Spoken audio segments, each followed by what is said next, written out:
Hello, everyone. Today I've got a brand new series of spine-chilling horror stories for you. I'm really curious to know which corner of the world you're listening from. Let me know in the comments below. Now, let's get started.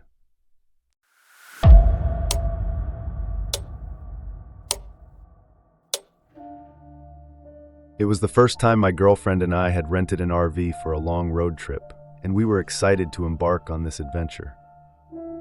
We planned to take a remote route, passing through several national parks, avoiding the more popular tourist spots to experience the true wilderness. The path we chose was rarely traveled, surrounded by endless mountains and forests. The sense of isolation made us feel both free and relaxed, exactly what we needed after the hustle and bustle of city life. The first day went smoothly, and the scenery was breathtaking. We drove through vast forests, past crystal-clear lakes, soaking in the beauty of nature. As evening approached, we found a quiet campsite surrounded by tall pine trees. There were no other campers around, just the two of us and the tranquil wilderness. We decided to spend the night there, enjoying the peaceful solitude. That evening, we set up a small table beside the RV and had a simple dinner under the stars.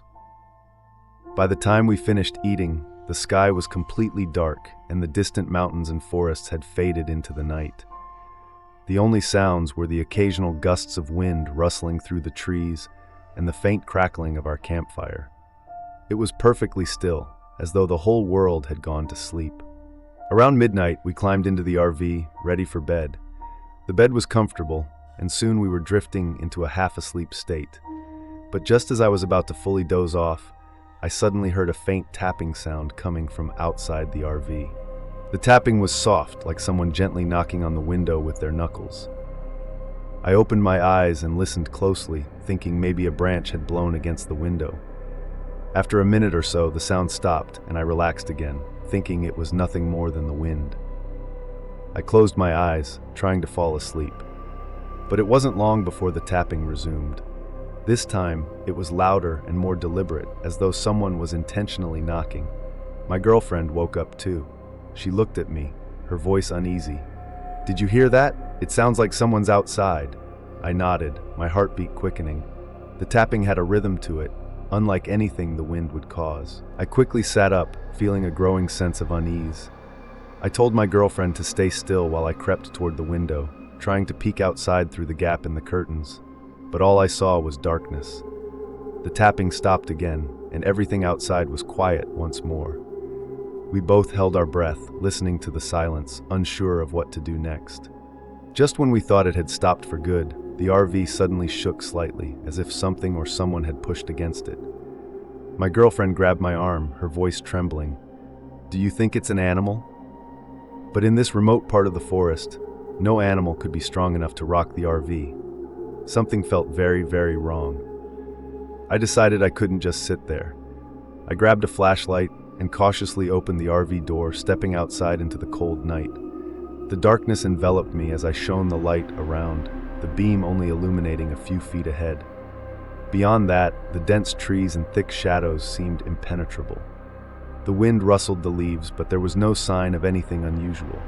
As I prepared to head back inside, I caught a glimpse of something, a shadow moving quickly near the side of the RV. I swung the flashlight around, but the light revealed nothing. My heart raced, and I hurried back into the RV, locking the door behind me. Inside, my girlfriend looked just as anxious as I felt. We closed all the curtains and tried to calm ourselves down. I kept telling myself it was probably the wind or an animal passing through, but deep down, the unease wouldn't go away.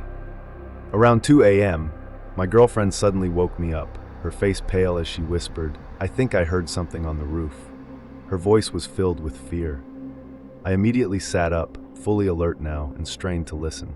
At first, there was nothing but silence, but then after a few tense seconds, I heard it too. Faint scratching sounds, like claws scraping against the roof. The sound was subtle, but unmistakable, as though something was slowly moving across the top of the RV. I could feel my pulse quickening, my nerves on edge. Nothing should be on the roof. It was too high for any ordinary animal. As we sat there in terrified silence, suddenly a loud thud echoed from the roof, as if something heavy had just dropped onto it. We both jumped, sitting bolt upright in bed. our hearts pounding in our chests. I knew I had to check it out, but this time I grabbed something for protection. I opened the door again, stepping into the freezing night, and swept the flashlight over the RV's roof and surrounding area. The trees cast long, eerie shadows, but nothing seemed out of place. There was no sign of anything or anyone. The rest of the night passed without further disturbances, but neither of us slept much. Every rustle of the wind, every creak of the RV kept us on edge, ready to bolt at the slightest noise. As dawn finally broke, we stepped out of the RV, relieved to see the light of day.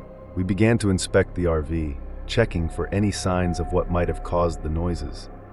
That's when I noticed it. On the window, there were a few thin, irregular scratch marks, as though something sharp had scraped against the glass. The marks weren't deep, but they were unsettling. I searched the rest of the RV, but there were no other clues. The scratches were the only sign that anything had been there during the night. My girlfriend and I stood by the RV, a chill creeping up our spines. Although we continued our trip, we avoided camping in such isolated places for the remainder of our journey. Even now, when I think back on that night, the tapping, the shaking RV, the scratching on the roof, it still sends shivers down my spine. What was it? We never found out.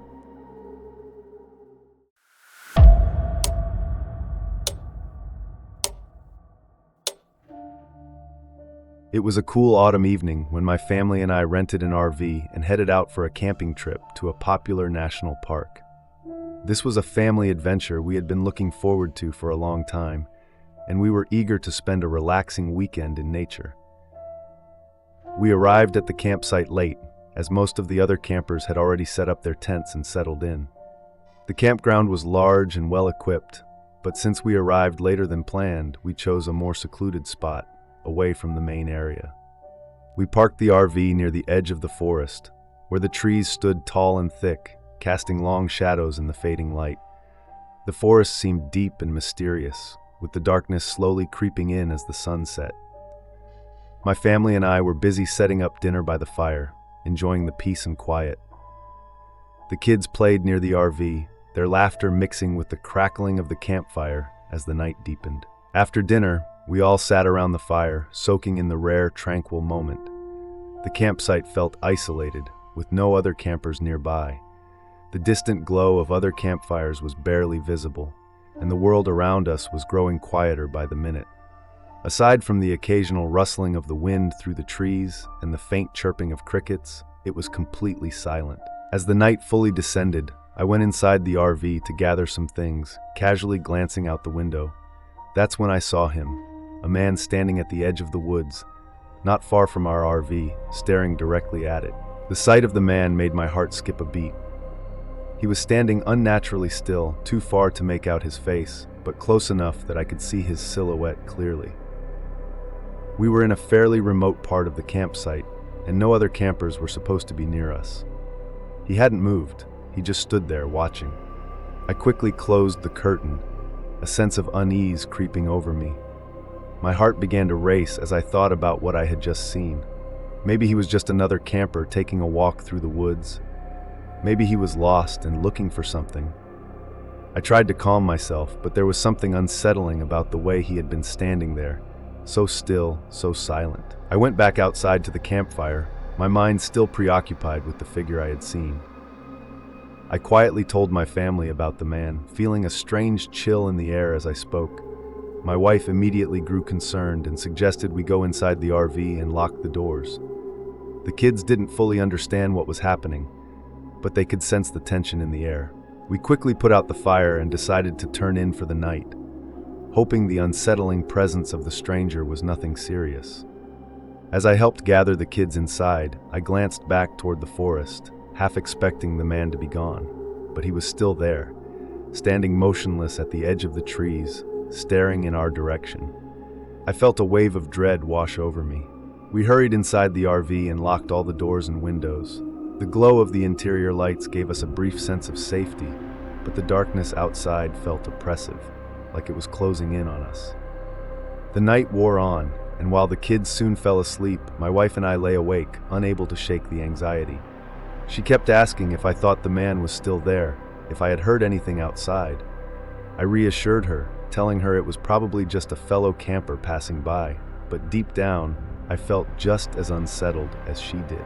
Around 2 a.m., I suddenly woke up to the sound of faint footsteps outside the RV. The soft crunch of leaves underfoot was unmistakable, though the steps were light, almost cautious.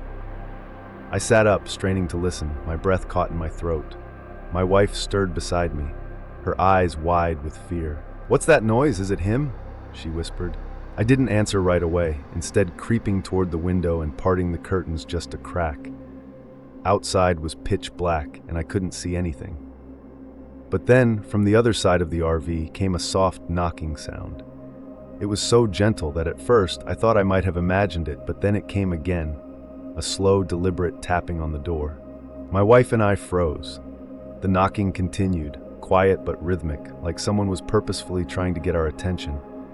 The memory of the man standing at the edge of the woods flashed through my mind. Was it him? Had he followed us back to the RV and was now trying to get in? I reached for my phone, intending to call the police, but there was no signal in this remote area. We were alone, with no way to contact anyone for help. A cold realization washed over me. We were trapped. The knocking suddenly stopped. Everything outside fell eerily silent again, but the tension in the air was suffocating. We didn't dare move, our eyes locked on the door, waiting for something, anything, to happen. Just as I began to relax, thinking maybe the danger had passed, I heard a low mumbling sound coming from outside the window. It was quiet, barely audible, like someone was muttering under their breath. I couldn't make out any words, but it was close, too close. My skin crawled as the sound grew louder, like the person was standing just outside, whispering something in a language I couldn't understand. Grabbing a makeshift weapon for protection, I slowly approached the window, trying to glimpse whatever was out there. I could see nothing through the darkness, only shadows shifting outside. The murmuring continued for what felt like minutes, and then, just as abruptly as it had started, it stopped. Silence once again enveloped the RV. Neither of us slept for the rest of the night. We stayed on high alert, listening for any other noises, but everything remained still. Finally, as the first light of dawn began to filter through the trees, we allowed ourselves to breathe again. As soon as it was bright enough, I stepped outside to check the surroundings. The campsite was quiet, peaceful even, but as I looked down, I saw something that sent a shiver up my spine. There were footprints, several of them scattered around the RV. They were messy, erratic, as though someone had been pacing back and forth throughout the night, circling the RV. When we spoke to a few other campers later that morning, some mentioned they had seen a strange figure wandering near the woods the night before, but thought nothing of it. The camp office confirmed that no one matching the man's description was registered at the site. It was as if he had never been there at all. Although the rest of our trip went smoothly, that night haunted me. Who was that man, and why had he been standing there, watching us for so long? What was he trying to do? The questions still linger, unanswered, and every time I think back to that shadowy figure in the trees, I feel a chill run down my spine.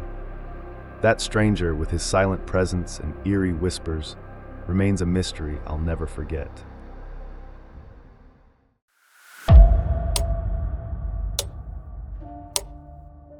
It was during a time when I decided to get away from the city and take a solo road trip. I rented an RV, planning to spend a few days in the wilderness, far from the noise and stress of everyday life. The idea of being alone, surrounded by nature, felt liberating. I chose a remote route where few people traveled. The scenery along the way was stunning, but it also carried a sense of isolation. Exactly what I was seeking. On the first day, I drove through mountain ranges and dense forests as the sun began to set. Finally, I found a clearing, far from any signs of civilization, and decided to stop for the night. This spot was far off the main road, surrounded by towering pine trees, and the forest beyond was an endless abyss of darkness. The only sounds were the wind whispering through the trees, creating a sense of calm, but also something unsettling. I parked the RV, set up a small campfire, and prepared a simple dinner. As the night deepened, the world around me grew pitch black, and the flames from the fire flickered softly. Occasionally, I heard the distant sounds of animals and the breeze rustling the leaves. It was peaceful, yet there was an eerie stillness in the air. Around 10 o'clock, with the fire dying down, I decided to head inside the RV and call it a night. The air outside had become cold, and the darkness seemed to press in from all sides. I switched off the exterior lights and left only a small lamp inside the RV, grateful for the warmth and security it provided. I lay in bed, my body relaxed, slowly drifting into sleep. But suddenly I heard it, a faint tapping sound coming from outside the RV. It was soft but distinct, like someone gently knocking on the door. The rhythmic nature of the sound sent a chill down my spine. My eyes snapped open, and my heart began to race.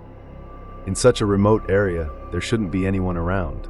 Perhaps it was just an animal, or maybe some branches hitting the side of the RV.